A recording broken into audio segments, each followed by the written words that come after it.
যাক মাশাল্লাহ, বাড়ির কাজটা অনেক দিন পর্যন্ত থেমেছিল, আবার নতুন করে কাজ স্টার্ট করলাম। আর এখন ইন্টেরিয়র ডিজাইনের কাজ চলতেছে তুমুল গতিতে। আর মিস্ত্রি ভাইয়েরাও খুব অ্যাক্টিভ, তারাও হাত চালায়া কাজ করতেছে। এটা দেখে খুবই ভালো লাগতেছে আমার। ভাই আপনি কে? এটা আমার দেখার টাইম নাই। আমার সরল মনে একটা প্রশ্ন, এই যে আপনি স্যুট প্যান্ট পরে দাঁড়া রয়েছেন আর আমি যে কামলা বেশে দাঁড়া রয়েছি, আপনার আর আমার মধ্যে পার্থক্যটা কি? আপনিও মানুষ আমিও মানুষ, আমার আজকে বুঝে কইতে হইব। হেট কেলে হেট, তুই কারে কি করছিস? এটা বাড়িওয়ালা বেড়া, চুপ কর। এই বেটা তুই চুপ কর, আজকে আমার বিষয়টা জানতে হইব, খোলাসা করতে হইব। ভাই আপনি কোন? খুব গুরুত্বপূর্ণ একটা কথা বলছো। ভাইয়া তোমার নাম কি? আমার নাম সিদ্দিক।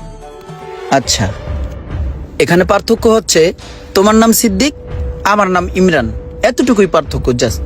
এতটুকু যদি পার্থক্য হয় তাহলে আপনি স্যুট প্যান্ট খুলেন, আমি পরি, আপনি আমার কামলা পোশাক পরেন। আপনি আমার কাম করেন, আপনার কাম আমি করবো। আমি এই জায়গায় দাঁড়ায় থাকবো, আপনি এই জায়গায় কামলা দিবেন। ঠিক আছে ভাই, ঠিক আছে। দেন খুলেন। এই বেড়া, এই তুই করস কি? একটা থাপড় তুমি বোর কি, একটা কথা কবি না, আমার কাজ আমার করতে দে। সিদ্দিক ভাই, আপনার কাজগুলো তো আমি করতেছি, এখন আমার কাজগুলো আপনি একটু করেন। আমার গাড়িতে ল্যাপটপ রাখা আছে, ওখানে গিয়ে শেয়ার বাজারের আপডেটটা একটু চেক করবেন। চেক করার পরে আমার একটা ফ্রেন্ড মেইল করছে একটা মিটিং এর জন্য, ওই মেইলটা চেক করে মিটিংটা অ্যাপ্রুভ করে দিবেন। আর সাথে আমার ফ্রেন্ডকে 5 লক্ষ টাকা ট্রান্সফার করে দিবেন। আর আগামীকাল ভোর রাতে 4টার দিকে ফ্লাই আছে দুবাইয়ের। দুবাইতে যাবেন, ওখানে আমার একটা মিটিং আছে, ওটা শেষ করবেন। তারপর দুবাই থেকে কাতার যাবেন, কাতারেও মিটিং আছে, ওটা শেষ করে আপনি চায়না হয়ে বিডিতে চলে আসবেন, ঠিক আছে? আর চায়নায় আমার কিছু প্রোডাক্ট আছে, ওগুলোও নিয়ে আসবেন। হ্যাঁ, তাহলে আপনি কাজে লেগে পড়েন। হ্যাঁ,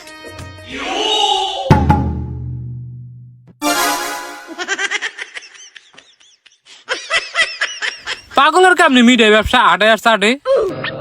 আমার কয় শেয়ার বাজারে কাম করতে, আমার রেডি করতে ভাইয়া যায়, আবার শেয়ার বাজার এই গোড়ার ডিম আমি বুঝি। মাথার উপরে বিমান যায়, হে দুরু হুগে জায়গা। আমি বলে যাম সৌদি, দুবাই, আবার চীন দিয়া বলে বিডিতে আমু। বিডি ফুটাইছে আমার যে চেহারা ঢক, এয়ারপোর্ট গেলে আমার চোর করে বান্ধা থইব। যার কাম যেটা হেড়ে করাই ভালো, আমার কাম নিয়ে আমি সুখী আছি। আসসালামু আলাইকুম স্যার। ওয়ালাইকুম আসসালাম। স্যার আপনি একটু দাঁড়ান, আমি চেকটা নিয়ে আসতেছি। ঠিক আছে।